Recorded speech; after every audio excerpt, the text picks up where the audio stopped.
தாவேகா அரசியல் களத்துக்கு ஒரு பெரிய மாற்றத்தை ஏற்படுத்தணும்னு நினைக்கிறேன். கண்டிப்பாக கிடையாது. மேபி விஜய் ஆரம்பத்தில் ஸ்பீடில் விஜய்க்கு வாய்ப்பு இருந்த மாதிரி இருந்தது. பட்டு அது வெறும் மீடியா பப்ளிசிட்டி மட்டும்தான். அவர் ஃபீல்டில் இறங்கி வேலை செஞ்சார்னா மேபி இந்த சீட்டுன்றது கிடையாது. அங்கே மக்களுக்கான போராடின்றது தான் அந்த இயக்கமே. அதாவது தொழிலாளர் வர்க்கத்தை வைத்து தான் கட்சி. தொழிலாளர் பாதிக்கும் சூழ்நிலை இருந்தால் அந்த கூட்டம் சில விஷயம் வெளிப்படையாக நம்ம சொல்ல முடியாது. சில விஷயத்தை அங்கே விட்டு கூட வீடுங்க தான்.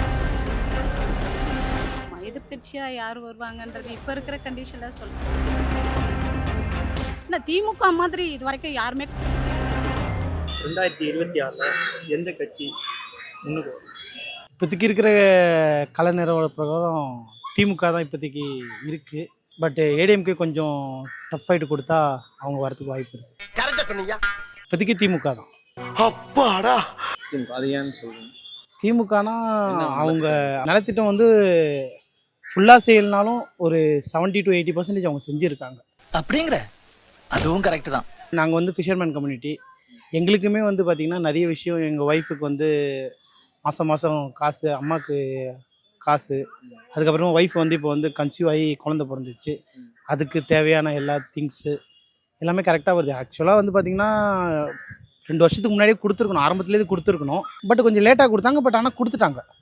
அதனால் அவங்க வந்தால் மறுபடியும் கண்டினியூ பண்ணால் மேபி அடுத்த ஆட்சிலையும் அவங்க இன்னும் நல்லது செய்யலாம். எதிர்கட்சி தலைவராக பார்த்து இடம் பெறுறது யாருன்னு நினைக்கிறீங்க?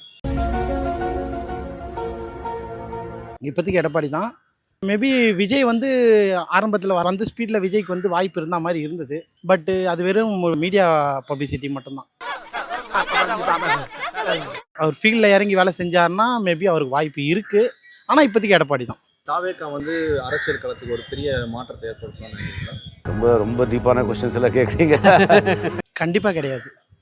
ஏன்னா பார்த்தீங்கன்னா அது இன்னும் என்னோட ஒப்பீனியனில் அது முழுசாக அரசியல் கட்சியாக மாறலை. இன்னும் கூட ரசிகர் கட்சியாக தான் இருக்குது.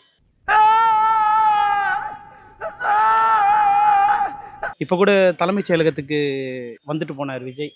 அது கூட பார்த்திங்கன்னா வெறும் மாஸ் மீடியா மாதிரி தான் இருந்தது. அவர் எதுக்கு வந்தார், ஏன் வந்தாருன்றதை கூட யாரும் கேட்கறதுக்கு ரெடியாக இல்லை. விஜய் வந்துட்டார், நாங்கள் பார்க்குறோம், அவ்வளோதான். இன்ஃபேக்ட் விஜய் பேசுறதை கூட யாருமே கேட்டுக்க மாட்றாங்க. அதை கேட்டாங்கன்னா மேபி வாய்ப்பு இருக்குது. 2026 தமிழ்நாட்டோட முதல்வராக மீண்டும் யார் வர வாய்ப்பு? மதசார்பற்ற கூட்டணி. அது நீங்களா புரிஞ்சுக்கணும், மக்கள் தான் புரிஞ்சுக்கணும். அது மதசார்பற்ற கூட்டணி மக்களாக புரிஞ்சுக்கணும். ஒரு பக்கம் திமுக தலைமையில் ஒரு கூட்டணி இருக்கு. அவங்க தான் மதசார். ஏன்னா பிஜேபி நம்ம மத சார்புடைய கூட்டணி தான் மென்ஷன் பண்றாங்க. திமுக தலைமையிலான கூட்டணி வெற்றி பெறும் கன்செப்ட் பண்ணிக்கலாம். அப்படி பண்ணிக்கலாம். திமுக கூட்டணியில சீட் பேரங்கள், அதாவது கூட்டணி கட்சிகளுக்கு ஒதுக்கீடுகள் நியாயமான முறையில் நடைபெற்றிருக்கு நீங்க நினைக்கிறீங்களா? அப்படி சொல்ல முடியாது. அவங்க ஒரு புஸ்வ அரசியல் தானே. அவங்க தந்தப்பறம் மாற்றங்கள் ஏற்படும். ஏதேனும் ஒரு கட்சிக்கு அவங்க நியாயம் செய்யலை அப்படின்னு நீங்க நினைக்கிறீங்களா கூட்டணியில? சில நியாயங்கள் இருக்கு. நியாயங்க செய்யலைன்றது உண்மைதான். கூட்டணியில இருக்குது உண்மை. இடதுசாரிகளுக்கு கொண்டு இடதுசாரிகளுக்கு கொண்டு குறிப்பாக மக்கள்கிட்ட ஒப்புழைக்க கேட்பாங்க. தேமுதிகக்கு திமுக அதிகமான தொகுதிகளை கொடுத்து விட்டாங்க அப்படின்ற மாதிரி ஒரு குற்றச்சாட்டு. உண்மைதான். அதிகமாக கொடுத்து தவறு தான். அதிகமாக கொடுத்துருக்காங்க தவறு. சரி, இன்னொரு துணை கேள்வி. தமிழ்நாட்டோட எதிர்கட்சி தலைவராக அப்ப யார் வர வாய்ப்பு? அது ஓட்டுடைய நிலைப்படுத்த தான் இருக்கு. அநேகமாக அதிமுக வரத்து வாய்ப்பு இருக்கு. அதாவது இப்போ புதிதாக அரசியலுக்கு வந்திருக்கக்கூடிய நடிகர் விஜய் தாக்கத்தை ஏற்படுத்துவார். எத்தனை சதவீத வாக்குகள் வாங்க வாய்ப்பு? அதாவது அரசியலில் நடிகர் பொறுத்த வரைக்கும் ஓட் பேங்க் அதிகமாக காட்டலாம். ஆனால் களத்தில் ஓட்டு போடுற மக்கள் பொறுத்து தான் தெரியும். அது மக்களுக்கும் கூட்டம் சேர்ந்த மக்கள்லாம் வெற்றி பெற்றாலும் சரித்திரம் கிடையாது. அதே ஒரு உதாரணம் பார்த்தீங்கன்னாக்கா நம்ம ஜல்லிக்கட்டு கூட்டம் சேர்ந்தது. அது எவ்வளோ மாதம் ஆச்சு. அது ஜல்லிக்கட்டே ஒரு உதாரணம். எவ்வளோ மக்கள் சேர்ந்தாங்கன்னு அது பெரிய விஷயம் இல்லை. அது மக்கள் முடிவு பண்ணி அவங்க அனலைஸ் பண்ணியிருப்பாங்க. மக்களே அனலைஸ் பண்ணியிருப்பாங்க. அது நம்ம முழுமையாக சொல்ல முடியாது. எனக்கு தனிப்பட்ட முறையில் இது வராது. இந்த கேள்வி தனிப்பட்ட முறையில் எனக்கு தெரியும் நீங்கள் கம்யூனிஸ்ட் வாதி அப்படின்னு. அதனால இந்த கேள்வியை கேட்குறேன். 2 கம்யூனிஸ்ட் கட்சிகளும் பார்த்தீங்கன்னா வெறும் 5 தொகுதிகளை பெற்றுக்கொண்டது பார்த்தீங்கன்னா சமரசம் செய்து கொண்டார்கள் அப்படின்ற ஒரு குற்றச்சாட்டு கம்யூனிஸ்ட் சித்தாந்தம் கொண்டவர்களிடையே நிலவுது. உங்களுடைய கருத்து என்ன? என்னுடைய கருத்தை வந்து எங்களுக்கு வந்து சீட்டுன்றது கிடையாது. அங்கே வந்து மக்களுக்கான போராளின்றது தான் அந்த இயக்கமே. அதாவது தொழிலாளர் வர்க்கத்தை வைத்து தான் கட்சியே. தொழிலாளர் பாதிக்கும் சூழ்நிலை இருந்தால் அந்த கூட்டணியிலேருந்து வெளியே வந்தாலும் வந்துடுவாங்க. அது ஒன்றும் பெரிய விஷயம் இல்லை. சீட்டு அதுக்கு முக்கியமே கிடையாது.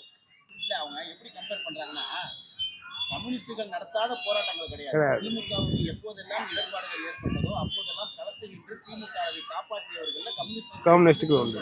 கடந்த 5 வருடங்கள்ல. உண்மை. அப்படி இருக்கும் பொழுது திடீரென கூட்டணிக்கு வந்த தேமுதிக பத்தும் அவங்களோடய டிராவல் பண்ண கம்யூனிஸ்டுக்கு வந்து நியாயம் இருப்பதில் ஒன்றை குறைத்துக் கொள்வதும் வந்து பார்ப்பதற்கு எப்படி இருக்கு? முதலாளிக்கு தொழிலாளிக்கு ஒரு வித்தியாசம் வருது. திமுக முதலாளின்றீங்களா? ஆமாம். நம்ம முதலாளி நல்ல முதலாளி. முதல் புஷ்வா அரசியல் தான் எல்லாமே. இன்னைக்கு தமிழ்நாட்டு இந்தியாவில் நடக்கிற அத்தனை புஷ்வா அரசியல் தான். அது இடதுசாரி அரசியல் கிடையாதுல்ல. அப்ப நீங்க சொல்ற வார்த்தையின் அடிப்படையில பார்த்தா முதலாளித்துவத்துக்கு எதிராக தொடங்கப்பட்ட கம்யூனிஸ்ட் கட்சி இப்போது முதலாளிகளிடமிடவே போய் சீட்டு வாங்குது அப்படின்ற விஷயத்தை சீட்டுன்றது அவங்க எந்த பதவியும் வாங்கிறது கிடையாதுல்ல. அவங்க வந்து ஜெயிப்பாங்க, வெளியே வந்துடுவாங்க. எந்த பதவியும் வாங்குவாங்க இது வரைக்கும் வரலாறு கிடையாது. எந்த பதவியும் வந்து எனக்கு வந்து அந்த தொகுதி இந்த மினிஸ்டர் பதவி கொடு, அந்த பதவி கொடுன்னு வாங்கினது கிடையாது. ஜெயிப்பாங்க, அந்த அசம்பிளியில் குரல் கொடுப்பாங்க. எல்லா கட்சிகளுமே வந்து யாருக்குமே அவங்க மினிஸ்டர் தரல. ஈவன் காங்கிரஸ் கூட தரமாட்டேன்னு தான் சொல்லிட்டாங்க. கேள்வி என்னன்னா, திடீரென வந்து தேமுதிக ஒரு மாநிலங்களவை உறுப்பினர் 10 தொகுதிகள் கொடுக்கும்போது கூடவே பயணித்த கம்யூனிஸ்டுகளுக்கு வெறும் 5 தொகுதிகள் கொடுக்குறாங்க. இது வந்து ஒரு இழுக்கா அவங்க என்ன ஃபீல் பண்றாங்கன்னா, கேடர்ஸ் என்ன ஃபீல் பண்றாங்க, என்ன நம்மள ரொம்ப அண்டர் எஸ்டிமேட் பண்ணிட்டாங்களா அப்படின்ற மாதிரி ஃபீல் பண்றாங்க. அண்டர் எஸ்டிமேட் பண்ணல. அவங்க வந்து சில விஷயம் வெளிப்படையாக நம்ம சொல்ல முடியாது. சில விஷயத்தை அங்கே விட்டு கூட வீடுங்க ஏதாவது செய்யக்கூடாது கேட்குறாங்க. அது என்ன சொல்கிறாங்க, எங்கள் தொழிலாளர் வர்க்கத்தை வச்சு தான் வந்து இந்த கட்சியை தொழிலாளருக்கு விரோதமான சக்திக்கு இருந்தாக்கா நாங்கள் அது மரம்பட்டு வந்து அவங்க கருத்து சொல்கிறாங்க. அதுதான் மெயினான விஷயம். அதுதான் அந்த முறைமாட்டில் அவங்க தளரல. அவங்க சீட்டு பெரிய விஷயம். ஒரு சீட்டு கூட கடைசி பேச்சுவார்த்தையும் ஒரு சீட்டானாலும் பரவாயில்ல, இல்லைன்னா வெளியே வந்துடும் நாங்கள் ஆதரவுன்ற பேச்சு தான் பேசியிருக்காங்க. அந்த 5 சீட்டு எங்களுக்கு பெரிய விஷயம் இல்லை. 100% இல்லை. இல்லையா? 2026 சட்டமன்ற தேர்தலில் யார் வெற்றி பெறுவாங்க? அது வெற்றி பெற்றவங்க சொல்லுங்க. நெக்ஸ்ட்டும் திமுக தாம்மா வரும்.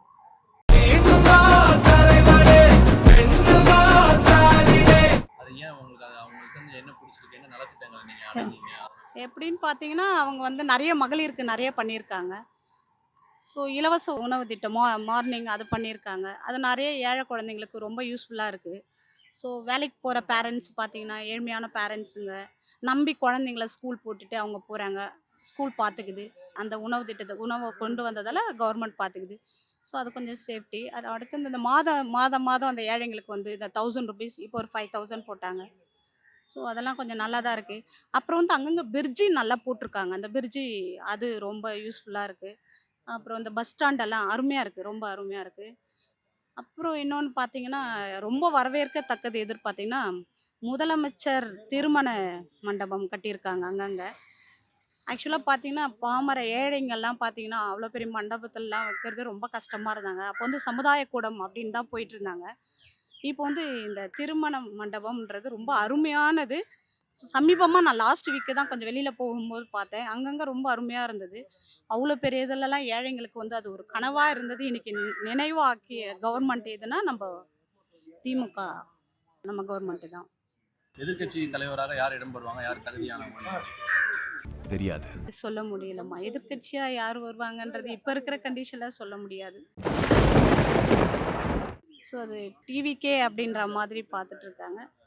எதிர்க்கட்சி தலைவர் குற்றச்சாட்டு என்னன்னா, திமுக வந்து சில பெண்களுக்கு உறுதித்தொகை கொடுத்து மித்து வழக்குகள்ல அவங்க கூட்டி யாருக்கு தான் வழக்கு இல்லைம்மா, யாருக்கு தான் இல்லை, யார் தான் வந்து இல்லை திமுக மாதிரி இது வரைக்கும் யாருமே கொண்டு வந்தது கிடையாது.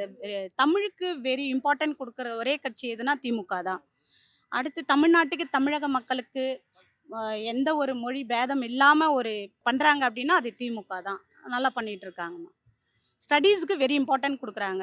இப்போ ஸ்கூல்ஸ்லாம் பார்த்தீங்கன்னா அருமையாக இருக்குது. ரெஸ்ட் ரூம் ஸ்கூல்ஸ் கவர்மெண்ட் ஸ்கூல்ஸ்லாம் ரொம்ப அருமையாக இருக்குது. ரொம்ப சந்தோஷம்.